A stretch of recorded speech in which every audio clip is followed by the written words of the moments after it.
Hey guys, welcome to the show. We've got an interesting show for you today. So, today I just want to talk about the fact that Democrats are flipping the script on Republicans, and Republicans don't really know what to do with it. This election cycle in the US is just like 2016 all over again. But this time it seems like we are living in an alternate reality in which the Democrats have become the Republicans and the Republicans have become the Democrats because a whole lot of things that applied to Democrats in 2016 now apply to Republicans and vice versa, right? Republicans used to be the party of freedom, be the party of patriotism, be the party of family, be the party of personal liberty, positivity, and not being so obsessed with race or identity. But now they are the exact opposite. Now it's the Democrats who are the party of freedom, who seem to be the party of freedom, who seem to be the party of personal liberty, who seem to be the party of family, who seem not to be obsessed with race, right? So for years, it seems as if the Democrats did not have an effective strategy for dealing with Republican nonsense. But the way they've handled the Harris campaign so far, it seems that they've really found a way to deal with Republicans. And this all sort of started with Tim Walz, right? It started with Tim Walz calling them weird, which is a label that has stuck, and it's stuck so effectively that it literally getting under their skin. These guys are just weird. That's who they are. So it isn't much else. Don't give them the power. Don't lift these guys up like they're sometimes the heroes. Everybody in this room knows, I know it as a teacher, a bully has no self-confidence. A bully has no strength. They have nothing. They don't like being called weird. JD Vance, yeah, he's weird. He doesn't like being called weird. Even Trump complained about being called weird. I mean, this is the guy who literally has names for everybody: Little Marco, Sleepy Joe, whatever. He has names for everybody, but it really got under his skin that he's called weird. JD is not weird. He's a solid rock. I happen to be a very solid rock. We're not weird. We're other things, perhaps, but we're not weird. But he is a weird guy. He walks on the stage. There's something wrong with that guy. And he called me weird. And then the fake news media picks it up. That was the word of the day. Weird, weird, weird. They're all going. It's such an effective strategy by Tim Walz and the Harris campaign that they have found a word that applies so much, and it's just gained traction. Everyone is using that word to describe the Republicans. And they are sort of weird, the way they're carrying themselves. It's almost as if they don't have any policy proposals. The sort of excitement that Trump generated in 2016 is not there. It's no longer there. If at all, that excitement is in the side of the Democrats, especially with Walz coming into the picture. Tim Walz is just such an wholesome human being. I mean, personally, I detest all politicians. I mean, I really detest politicians. But Tim Walz might be the first politician that I actually genuinely like, because the guy is so full of positive energy. He's just so likable. I mean, there's something about him that just makes you want to like this guy. It seems so normal, but not in a way where it's ordinary. It seems normal in a very fantastic way, if I would say so. So there are a couple of things I want to talk about, right? Party of freedom, right? So it's the Republicans who were known as the party of freedom. But right now they want to censor everything. Right now they want the government to do everything. Right now they want to legislate everything. They want to legislate how people live their lives. For a party who believes in personal liberty, who believes in small government, they sure do like to use government power to get their way. I personally agree with a lot of conservative positions. Where I do not agree with them is them trying to impose their thoughts, their ways, their whatever, using government power. Take, for example, the trans thing. For example, I'm not a fan of the trans ideology, right? But like Tim Walz would say, mind your damn business. You know what makes society work best is when you learn a golden rule. Mind your own damn business. Mind your own damn business. We don't need it. I mean, mind your damn business. If people want to cut off their healthy body parts, that's for them to decide, right? That's for them. It's their life. They can do whatever the hell they want with their lives. But when you get the government to come into things like that and try to stop people from doing such things, you are setting a precedent. Then you cannot go round on the other side and say that, oh, the Democrats are using the government to do things that favors their ideology, because you are doing exactly the same thing. You are not for liberty. You're trying to restrict people's freedoms. The thing about the Democrats that I've seen is that they want to expand freedoms, although in a way that at times it's pathological, but at least they want to expand freedoms. Republicans, on the other hand, they want to restrict freedom. And it's crazy. They are supposed to be the party of liberty, of freedom, right? Now, when you look at Harris's campaign, now they're talking about patriotism. They're talking about love for America, right? Fellow Americans, I love our country with all my heart. Everywhere I go, in everyone I meet, I see a nation that is ready to move forward.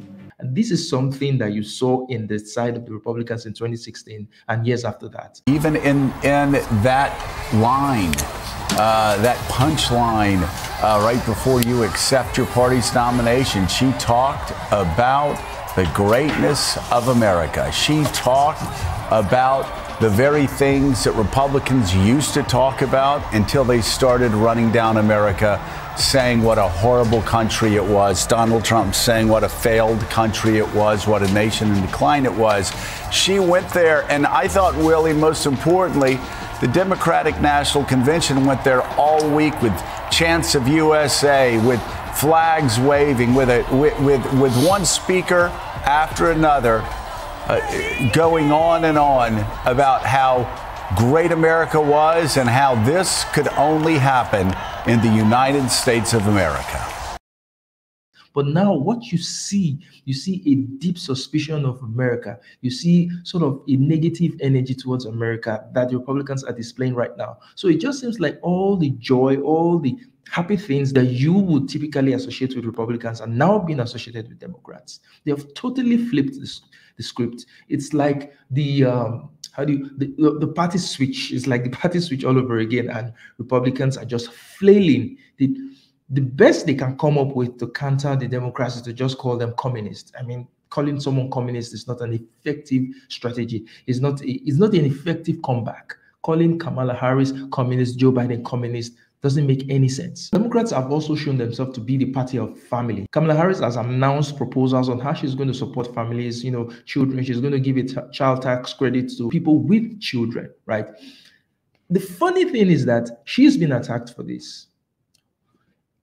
It was J.D. Vance who essentially launched an attack campaign on childless couples or childless women, right? So it would seem like, you'd be excited about people wanting to support children, wanting to support families that are willing to give birth to children. But somehow, just because the Democrats are proposing it, it's a bad thing. Even when Donald Trump came out and said that, he's going to mandate that the government or the insurance companies pay for IVF treatment for couples, the rights went nuts. They went crazy, absolutely bananas. Right. And this brings me to the other point now, that the rights, they are constantly outraged.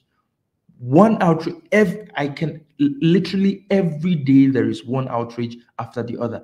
They are no different from the blue-haired woke leftists that they used to condemn. They're no different from them. They're no different from the left when the left used to eat themselves, when they used to eat each other. Now, if Joe Rogan says anything about Trump, they'll attack him. Even if Trump says some things that they don't like, they're going to attack him. Just as Trump has flip-flopped on the issue of abortion, they attacked him. So these guys, it's such a mess. I mean, Donald Trump is going to be beaten by a woman, right? He's literally going to be beaten by a woman. The last thing I want to talk about is obsession with race. Prior to now, it was the Democratic Party, which was obsessed with race. They were the ones that talked about identity politics and this and that. But I've been very, very impressed with the way the Kamala Harris and her campaign have so far de-emphasized race and gender in their conversations. Rather, it's the other side who is bringing it up. It's the other side which is bringing it up. You can see that interview when Kamala Harris was asked something about her race and she just scoffed because it was a silly question that did not merit her to give a substantive answer. I want to ask you about your opponent, Donald Trump. Okay. I was a little bit surprised. People might be surprised to hear that you have never interacted with him, met him face to face. That's going to change soon. But what I want to ask you about is what he said last month. He suggested that you happened to turn black recently for political purposes, questioning a core part of your identity. Yeah. Any? Same old tired playbook. Next question, please. That's it? That's it. But you hear Donald Trump talking obsessively about her race and her gender. I've known her a long time indirectly, not directly very much, and she was always of Indian heritage, and she was only promoting Indian heritage. I didn't know she was black until a number of years ago when she happened to turn black, and now she wants to be known as black. So I don't know, is she Indian or is she black? She is always But you know identified as what? a black woman. I She went to a respect historically either black one. college. I respect either one, but she obviously doesn't, because she was Indian all the way, and then all of a sudden she made a turn and she became a black person. Just to be clear, sir, do And you I believe think, that I think she is somebody should look into that too. Oh, Donald Trump will say, oh, well, she used to be Indian. Oh, now she's black. Why does it matter? Right? Why does it matter? And now there are some very dumb black people on Twitter who would say, oh, she didn't answer whether she was black or not. So she's not really black. She's not really black. She's trying to deny us. It doesn't make any sense. You know exactly what she is. So it doesn't need to be said. And in fact, it's not necessary. It doesn't make any, it doesn't add anything to the conversation whether she's white or black. But these are the things that Republicans have failed to understand. Instead of tackling Kamala Harris on policy issues, the whole Republican campaign so far for Trump has been a massive embarrassment. I don't think they banked on Joe Biden stepping down, right? And it just shows how simple the Trump campaign is. They did not think of other possible scenarios. They didn't think, oh, if Kamala Harris becomes Democrat nominee, what are the effective strategies that we can use to combat them? This race should not even be close. This race should not be, in a normal world, this race should not even be close. Considering, the sort of policies that Democrats always like pushing, and I've seen a lot of moderation from the side of the Democrats. I've seen a lot of moving to the middle. I've seen Harris has sort of distanced herself from the far left thing. She's shown herself to be very, very moderate on issues. And that's why she's building a coalition of which many Republicans are even, rallying around her.